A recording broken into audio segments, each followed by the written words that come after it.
Assalamualaikum warahmatullahi wabarakatuh. Perkenalkan saya Muhammad Rizal Musyidilhaq dengan NIM 24121116 dari kelas KPI 4A. Pada video kali ini saya akan membahas salah satu bidang yang sangat dekat dengan kehidupan kita sehari-hari, yaitu komunikasi politik. Mungkin ketika mendengar kata politik, sebagian orang akan langsung membayangkan pemilu, kampanye, partai politik, atau bahkan perdebatan di media sosial. Namun sebenarnya politik tidak pernah jauh dari kehidupan kita. Keputusan pemerintah mengenai pendidikan, kesehatan, ekonomi, hingga kebijakan di media digital semuanya lahir dari proses politik. Dan agar kebijakan, gagasan, serta program tersebut dapat dipahami masyarakat dibutuhkan komunikasi politik. Di era digital ini, komunikasi politik berkembang sangat cepat. Jika dahulu informasi politik lebih banyak disampaikan melalui pidato, koran, radio, atau televisi, sekarang masyarakat bisa memperoleh informasi politik hanya melalui satu genggaman tangan, yaitu melalui media sosial seperti Instagram, TikTok, Facebook, X, dan YouTube. Perubahan ini membuat komunikasi politik menjadi lebih cepat, lebih luas, dan lebih interaktif.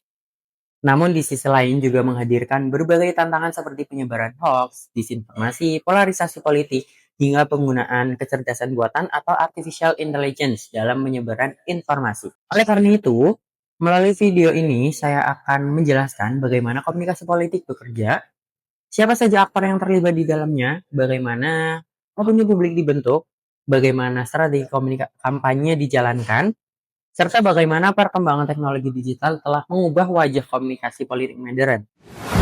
Mari kita mulai dari konsep yang paling dasar, yaitu pengertian komunikasi politik. Secara sederhana, komunikasi politik dapat dipahami sebagai proses penyampaian pesan yang berkaitan dengan kekuasaan, kebijakan, pemerintahan, maupun kepentingan publik dari satu pihak kepada pihak lain dengan tujuan mempengaruhi pemikiran, sikap, ataupun perilaku politik masyarakat. Komunikasi politik tidak hanya dilakukan oleh politisi atau partai politik. Dalam praktiknya, komunikasi politik melibatkan banyak aktor yang saling berinteraksi. Pertama, ada pemerintah. Nah, pemerintah ini berperan menyampaikan berbagai kebijakan dan program kepada masyarakat. Misalnya ketika pemerintah mengumumkan program bantuan sosial, kebijakan pendidikan, atau kebijakan kesehatan, ya proses penyampaian informasi tersebut merupakan bentuk komunikasi dari politik. Kedua, ada partai politik. Partai politik ini berfungsi sebagai penghubung antara masyarakat dan pemerintah. Melalui partai politik, berbagai aspirasi masyarakat dapat diperjuangkan dan disalurkan kepada proses pengambilan keputusan politik. Yang ketiga, ada media massa. Media ini memiliki peran penting sebagai saluran penyebaran informasi politik kepada masyarakat, baik media televisi, radio, surat kabar, maupun media online memiliki kemampuan untuk mempengaruhi cara masyarakat memahami suatu isu politik. Yang keempat, ada kelompok kepentingan dan organisasi masyarakat. Mereka berusaha mempengaruhi kebijakan publik sesuai kepentingan kelompok yang mereka wakili. Dan yang terakhir adalah masyarakat sebagai penerima sekaligus pemberi umpan balik terhadap pesan politik yang disampaikan. Selain melibatkan berbagai aktor, komunikasi politik juga memiliki beberapa fungsi penting. Fungsi pertama adalah memberikan informasi politik kepada masyarakat, informasi mengenai kebijakan, program pemerintah, maupun perkembangan politik perlu disampaikan agar masyarakat dapat memahami situasi yang sedang terjadi. Lalu fungsi kedua adalah pendidikan politik. Melalui komunikasi politik, masyarakat dapat belajar mengenai dan kewajiban sebagai warga negara, memahami proses demokrasi, serta meningkatkan partisipasi politik. Fungsi yang ketiga adalah pembentukan opini publik. Nah, melalui berbagai pesan yang disampaikan, komunikasi politik dapat mempengaruhi cara masyarakat memandang suatu isu atau kebijakan. Fungsi yang keempat adalah mobilisasi dukungan politik. Fungsi ini sering terlihat dalam kampanye pemilu ketika kandidat berusaha memperoleh dukungan masyarakat melalui berbagi strategi komunikasi. Sebagai contohnya, ketika pemerintah melakukan sosialisasi mengenai program makan bergizi gratis. Proses penyampaian informasi tersebut itu bukan hanya bertujuan memberikan informasi, tetapi juga membangun pemahaman dan dukungan masyarakat terhadap kebijakan yang dijalankan. Nah, dari penjelasan ini, kita dapat memahami bahwa komunikasi politik itu bukan hanya tentang berbicara mengenai politik, tetapi juga Bagaimana pesan politik itu disusun, disampaikan, diterima, dan akhirnya itu mempengaruhi kehidupan masyarakat secara luas. Setelah memahami fondasi komunikasi politik, pertanyaan berikutnya adalah bagaimana sih masyarakat itu membentuk pandangan dan pendapat mereka terhadap berbagai isu politik? Untuk menjawab pertanyaan tersebut, kita perlu memahami konsep opini publik dan peran media dalam proses pembentukannya. Setelah memahami fondasi komunikasi politik, kita perlu memahami salah satu unsur yang paling penting dalam komunikasi politik, yaitu opini publik. Opini publik merupakan kumpulan pandangan, penilaian, atau sikap masyarakat terhadap suatu isu, kebijakan, maupun peristiwa politik yang sedang terjadi. Namun, opini publik bukan sekedar gabungan pendapat individu. Nah, opini publik ini terbentuk melalui proses interaksi sosial yang kompleks, dipengaruhi oleh informasi, pengalaman, lingkungan sosial, dan media yang dikonsumsi masyarakat. Dalam sistem demokrasi, opini publik itu memiliki posisi yang sangat penting. Bahkan banyak kebijakan pemerintah maupun strategi politik yang disusun berdasarkan bagaimana respon masyarakat terhadap suatu isu tertentu. Karena itulah banyak aktor politik berusaha memahami, memengaruhi, bahkan membentuk opini publik melalui berbagai strategi komunikasi. Ada beberapa faktor yang mempengaruhi terbentuknya opini publik. Yang pertama itu adalah media massa. Media massa ini memiliki kemampuan untuk menentukan isu apa yang dianggap penting oleh masyarakat. Dalam teori komunikasi, hal ini itu dikenal sebagai agenda setting. Artinya, media itu mungkin tidak selalu berhasil menentukan apa yang harus dipikirkan masyarakat. Tetapi, media itu sangat berhasil menentukan isu apa yang perlu diperhatikan masyarakat. Sebagai contohnya, ketika media itu terus-menerus memberitakan mengenai kenaikan harga bahan pokok, maka isu tersebut itu akan menjadi perhatian utama masyarakat. Sebaliknya, isu yang jarang diberitakan itu cenderung tidak memperoleh perhatian besar, meskipun sebenarnya penting. Nah, faktor yang kedua adalah opinion leader atau pemimpin opini. Opinion leader ini merupakan individu yang memiliki pengaruh besar terhadap lingkungan sosialnya, sehingga pendapatnya itu sering dijadikan rujukan oleh orang lain. Pada masa lalu, opinion leader ini biasanya berasal dari tokoh masyarakat, tokoh agama, akademisi, atau pemimpin komunitas.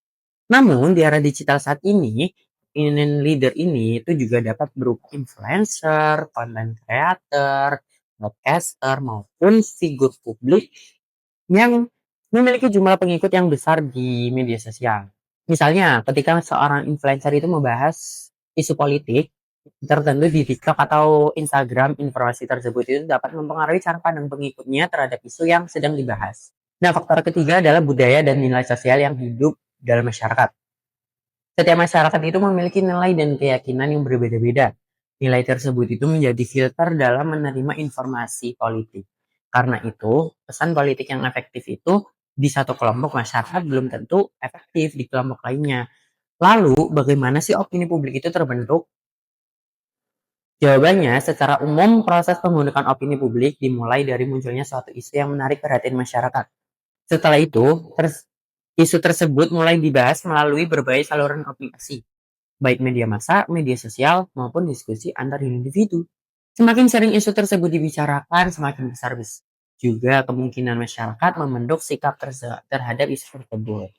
Nah, pada tahap akhir, masyarakat dapat mencapai konsensus atau kesepakatan umum. Namun bisa juga terjadi polarisasi, yaitu munculnya kelompok-kelompok yang memiliki pandangan berbeda secara tajam. Fenomena ini itu sangat mudah ditemukan dalam kehidupan politik modern. Sebagai contohnya itu selama pemilihan presiden di Indonesia tahun 2024. Media sosial dipenuhi berbagai diskusi mengenai program kerja, rekam jejak kandidat, hingga berbagai isu kontroversial yang berkembang selama masa kampanye. Setiap kelompok pendukung berusaha membangun opini publik yang menguntungkan kandidatnya masing-masing. Dan disinilah kita dapat melihat bagaimana sih opini publik itu menjadi arena pertarungan komunikasi politik yang sangat dinamis. Dalam komunikasi politik modern, opini publik tidak hanya diamati secara kasat mata, tetapi juga diukur secara ilmiah. Beberapa metode yang umum digunakan adalah survei, polling, dan focus group discussion atau FGD. Melalui survei, tim kampanye maupun pemerintah dapat mengetahui bagaimana tingkat dukungan masyarakat terhadap suatu kebijakan atau kandidat tertentu. Sedangkan melalui FGD, peneliti dapat memahami alasan yang lebih mendalam di balik pendapat masyarakat. Nah, data-data tersebut kemudian digunakan sebagai dasar untuk menyusun strategi komunikasi yang lebih efektif. Dari sini kita dapat melihat bahwa opini publik itu sebenarnya berfungsi sebagai kompas dalam komunikasi politik. Melalui opini publik, para aktor politik dapat mengetahui kebutuhan masyarakat, mengevaluasi efektivitas pesan yang telah disampaikan, serta menyusun strategi komunikasi yang lebih tepat sasaran. Namun, membentuk opini publik saja itu tidak cukup. Para aktor politik juga harus mampu menyusun strategi komunikasi yang efektif agar pesan yang mereka sampaikan itu dapat diterima, dipahami, dan mendapatkan dukungan dari masyarakat. Karena itulah pada bagian berikutnya kita itu bakal membahas mengenai strategi komunikasi politik, teknik persuasi, retorika politik, serta bagaimana kampanye politik modern dijalankan di era digital. Setelah memahami siapa saja aktor komunikasi politik dan bagaimana media membentuk opini publik, pertanyaan berikutnya adalah bagaimana para aktor politik menyampaikan pesannya agar efektif kepada masyarakat.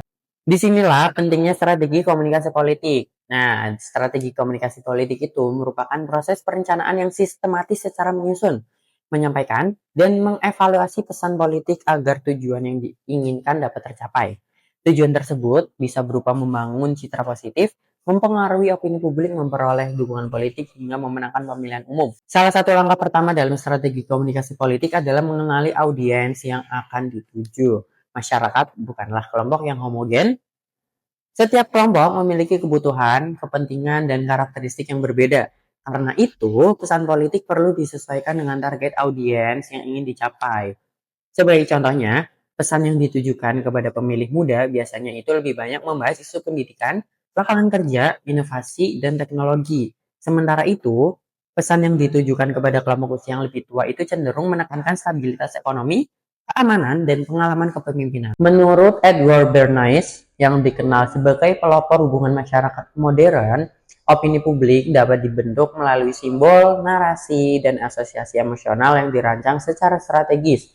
Oleh karena itu, seorang kandidat itu sering membangun simbol tertentu agar lebih mudah diterima masyarakat. Misalnya, ketika seorang kandidat sering tampil sederhana, menggunakan pakaian yang dekat dengan identitas rakyat, atau melakukan kunjungan langsung ke pasar tradisional, maka sebenarnya sedang dibangun citra bahwa kandidat tersebut dekat dengan masyarakat. Selain segmentasi audiens, strategi komunikasi politik juga memanfaatkan teknik framing. Framing adalah cara menyajikan suatu informasi dengan sudut pandang tertentu sehingga mempengaruhi cara masyarakat itu memahami suatu peristiwa. Fakta yang sama dengan menghasilkan persepsi yang berbeda tergantung bagaimana fakta tersebut dibingkai. Sebagai contohnya, sebuah program pemerintah dapat dipandang sebagai keberhasilan pembangunan oleh pendukungnya, tetapi dapat dianggap kurang efektif oleh pihak oposisi. Strategi lainnya adalah storytelling atau penggunaan narasi. Banyak politisi menggunakan kisah pribadi, pengalaman hidup, atau cerita masyarakat yang membangun hubungan emosional dengan audiens. Melalui storytelling, pesan politik itu menjadi lebih mudah dipahami, lebih dekat dengan masyarakat, dan lebih mudah diingat. Namun strategi komunikasi politik juga memiliki sisi kritis. George Orwell melalui novel 1984 mengingatkan bahwa komunikasi politik dapat berubah menjadi alat manipulasi apabila digunakan untuk mengendalikan informasi dan membatasi cara masyarakat berpikir. Karena itu, strategi komunikasi politik itu harus tetap memperhatikan etika, transparansi, dan kejujuran agar tidak menyesatkan publik. Selain strategi pesan, komunikasi politik juga memanfaatkan teknik persuasi. Nah, persuasi ini adalah upaya mempengaruhi sikap atau perilaku seseorang tanpa menggunakan paksaan. Aristoteles menjelaskan bahwa persuasi yang efektif terdiri dari 3 unsur utama, yaitu ethos, pathos, dan logos. Ethos adalah kredibilitas pembicara yang dibangun melalui karakter, reputasi, pengalaman, dan kompetensi. Pathos adalah kemampuan membangun emosi audiens seperti harapan, kebanggaan, atau kepedulian terhadap suatu isu. Sedangkan logos adalah penggunaan logika, data, fakta, dan argumentasi rasional untuk meyakinkan masyarakat. Ketiga unsur tersebut masih digunakan hingga saat ini dalam berbagai kampanye politik modern karena mampu membangun kepercayaan, kedekatan emosional, sekaligus keyakinan rasional dari masyarakat terhadap pesan yang disampaikan. Di era modern, politik sering dianalisis menggunakan pendekatan pemasaran atau political marketing. Nah, dalam konsep ini, kandidat politik itu diperlakukan seperti sebuah produk yang harus dikenal, dipercaya, dan dipilih oleh masyarakat. Terdapat konsep yang dikenal sebagai marketing mix 4P.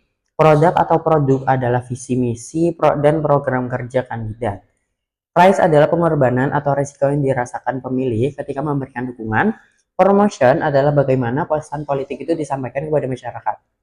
Sedangkan place adalah saluran komunikasi yang digunakan untuk menjangkau pemilih. Nah, dalam praktiknya, political marketing ini tidak hanya berfokus pada kemenangan jangka pendek. Menurut Firmansyah, pemasaran politik yang efektif itu harus membangun hubungan jangka panjang antara kandidat dan masyarakat. Karena itu muncul konsep relational marketing, yaitu pendekatan yang menekankan komunikasi dua arah, mendengarkan aspirasi masyarakat, serta membangun kepercayaan secara berkelanjut. Selain itu, branding politik juga menjadi sangat penting. Branding politik adalah upaya membentuk citra tertentu dalam benak masyarakat.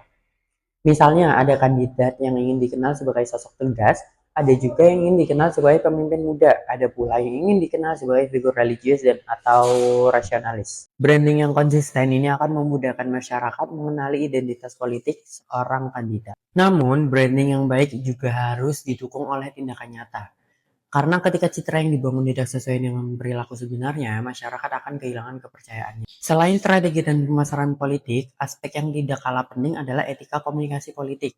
Nah, etika merupakan nilai dan norma moral yang menjadi pedoman dalam berkomunikasi. Dalam konteks politik, etika diperlukan agar proses komunikasi tetap menghormati kebenaran, keadilan, dan kepentingan publik. Johannessen menjelaskan bahwa komunikasi yang etis harus dilakukan secara adil, terbuka terhadap fakta, menghargai perbedaan pendapat, dan mengutamakan kepentingan masyarakat. Sementara Nielsen menekankan pentingnya sikap saling menghormati, toleransi, objektivitas, dan kemampuan mendengarkan orang lain. Di era digital saat ini, etika komunikasi politik itu semakin penting karena informasi dapat menyebar dengan sangat cepat. Satu unggahan yang tidak akurat dapat memengaruhi jutaan orang dalam waktu singkat. Karena itu, transparansi, akurasi informasi, dan tanggung jawab moral menjadi fondasi utama komunikasi politik yang sehat. Perkembangan internet telah mengubah wajah komunikasi politik secara drastis.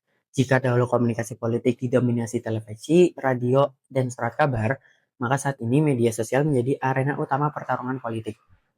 Platform seperti Instagram, TikTok, Facebook, YouTube, dan X memungkinkan politisi berinteraksi langsung dengan masyarakat tanpa harus melalui media tradisional. Keunggulan media baru adalah sifatnya yang interaktif, cepat, fleksibel, dan mampu menjangkau audiens yang sangat luas. Media sosial juga menciptakan ruang publik baru atau cyber public sphere, yaitu ruang diskusi digital tempat masyarakat dapat menyampaikan pendapat, kritik, maupun dukungan terhadap isu politik. Dalam konteks Indonesia, kekuatan media sosial pernah terlihat pada gerakan koin untuk Prita, dukungan terhadap KPK, hingga berbagai gerakan sosial yang berhasil menarik perhatian publik secara nasional. Namun di sisi lain, media sosial juga menghadirkan tantangan baru berupa penyebaran hoax, polarisasi politik, dan manipulasi informasi. Karena itu, penggunaan media digital itu harus disertai literasi media yang baik agar masyarakat mampu memilah informasi yang benar dan yang menyesatkan. Setelah memahami bagaimana pesan politik disampaikan, kita perlu memahami bagaimana pesan tersebut mempengaruhi masyarakat. Dalam komunikasi politik, opini publik memiliki peran yang sangat penting karena menjadi dasar bagi aktor politik dalam menyusun kebijakan maupun strategi kampanye. Opini publik bukan sekedar kumpulan pendapat individu, melainkan hasil interaksi sosial yang terbentuk melalui diskusi, pengalaman media, serta pengaruh lingkungan sekitar. Terdapat beberapa faktor yang mempengaruhi opini publik. Yang pertama adalah media massa yang berperan sebagai agenda setter atau penentu isu apa yang dianggap penting oleh masyarakat. Yang kedua adalah opinion leader atau pemimpin opini, yaitu individu yang memiliki pengaruh besar dalam lingkungan sosialnya. Yang ketiga adalah budaya dan sosial yang telah berkembang dalam masyarakat. Dalam era digital saat ini, perilaku pemilih juga mengalami perubahan yang signifikan. Masyarakat tidak lagi hanya menerima informasi secara pasif, tetapi aktif mencari, membagikan, bahkan memproduksi informasi politik sendiri melalui media sosial. Namun perkembangan ini juga memunculkan fenomena yang disebut filter bubble dan echo chamber. Filter bubble adalah kondisi ketika algoritma media sosial hanya menampilkan informasi yang sesuai dengan minat dan pandangan pengguna. Sedangkan echo chamber adalah situasi ketika seseorang itu hanya berinteraksi dengan kelompok yang memiliki pandangan politik yang sama. Akibatnya, masyarakat itu menjadi kurang terpapar pada sudut pandang yang berbeda. Fenomena ini dapat memperkuat polarisasi politik karena setiap kelompok semakin yakin bahwa pandangan mereka adalah yang paling benar. Oleh karena itu, literasi digital dan kemampuan berpikir kritis menjadi sangat penting agar masyarakat itu tidak mudah terjebak dalam ruang gema informasi yang sempit. Untuk memahami bagaimana teori komunikasi politik diterapkan dalam dunia nyata, mari kita lihat salah satu contoh yang sangat dekat dengan kita, yaitu pemilihan presiden Indonesia di tahun 2024 kemarin. Pemilu 2024 menjadi contoh menarik karena menunjukkan bagaimana komunikasi politik modern sangat dipengaruhi oleh media digital, strategi branding, big data, dan media sosial. Salah satu fenomena yang paling menonjol adalah penggunaan media sosial secara masif oleh seluruh pasangan calon. Platform seperti TikTok, Instagram, Facebook, YouTube, dan X menjadi arena utama untuk membangun citra kandidat dan menjangkau pemilih muda. Dalam perspektif komunikasi politik, setiap kandidat itu berusaha membangun branding politik yang berbeda. Misalnya terdapat kandidat yang menonjolkan pengalaman dan stabilitas, ada juga yang menampilkan citra perubahan, dan ada pula yang fokus pada kedekatan dengan generasi muda. Selain branding, strategi pemasaran politik itu juga terlihat jelas melalui penggunaan konten digital yang dirancang khusus untuk segmen audiens tertentu. Tim kampanye menggunakan analisis data untuk memahami perilaku pengguna media sosial, sehingga pesan dapat disampaikan secara lebih personal dan efektif. Dari sisi retorika politik, para kandidat juga memanfaatkan unsur etos, patos, dan logos. Etos terlihat melalui upaya membangun kredibilitas dan rekam jejak. Patos muncul melalui narasi yang menyentuh emosi masyarakat seperti harapan akan masa depan yang lebih baik, sedang logos ditampilkan melalui data, program kerja, dan argumentasi rasional dalam debat publik. Namun di pemilu 2024 juga menunjukkan tantangan besar merupakan berupa maraknya hoax, disinformasi, propaganda digital, dan polarisasi di media sosial. Banyak informasi yang beredar tanpa verifikasi sehingga mempengaruhi persepsi publik. Fenomena ini membuktikan bahwa teknologi dapat menjadi alat yang sangat efektif dalam komunikasi politik, tetapi juga dapat menjadi ancaman apabila tidak digunakan secara bertanggung jawab. Dari kasus ini, kita dapat melihat bahwa hampir seluruh teori komunikasi politik yang telah dipelajari di kelas benar-benar terjadi dalam praktik politik kontemporer. Setelah mempelajari seluruh materi komunikasi politik selama 1 semester, terdapat satu hal yang dapat kita simpulkan. Komunikasi politik akan terus berkembang mengikuti perkembangan teknologi. Jika dahulu komunikasi politik dilakukan melalui pidato atau media cetak, kemudian berkembang ke radio dan televisi, maka saat ini komunikasi politik memasuki di era media sosial, big data, kecerdasan buatan atau artificial intelligence, serta algoritma digital. Di satu sisi, perkembangan ini itu memberikan peluang besar untuk meningkatkan partisipasi masyarakat, memperluas akses informasi, dan memperkuat demokrasi. Namun di sisi lain, muncul tantangan baru seperti penyebaran hoax, manipulasi opini publik, serangan siber, pelanggaran privasi data, hingga polarisasi politik yang semakin tajam. Karena itu, masa depan komunikasi politik itu tidak hanya bergantung pada kecanggihan teknologi, tetapi juga pada kualitas etika, literasi digital, dan bertanggung jawab seluruh pihak yang terlibat. Masyarakat harus mampu menjadi pengguna informasi yang kritis, sementara aktor politik harus mengedepankan transparansi, kejujuran, dan kepentingan publik. Dengan demikian, komunikasi politik dapat menjadi sarana untuk memperkuat demokrasi, bukan justru menjadi alat untuk memecah belah masyarakat. Demikian pemaparan dari saya mengenai komunikasi politik di era kontemporer, mulai dari konsep dasar, aktor politik, media massa, strategi komunikasi, pemasaran politik, etika komunikasi politik, media baru, perilaku pemilih, hingga studi kasus pemilu Indonesia di tahun 2024. Semoga pemaparan ini dapat memberikan pemahaman bahwa komunikasi politik itu bukan sekedar proses penyampaian pesan, tetapi juga proses membentuk opini, mempengaruhi perilaku masyarakat, dan menentukan arah demokrasi suatu bangsa. Saya Rizaldi, sampai jumpa dan salam demokrasi. Wassalamualaikum warahmatullahi wabarakatuh.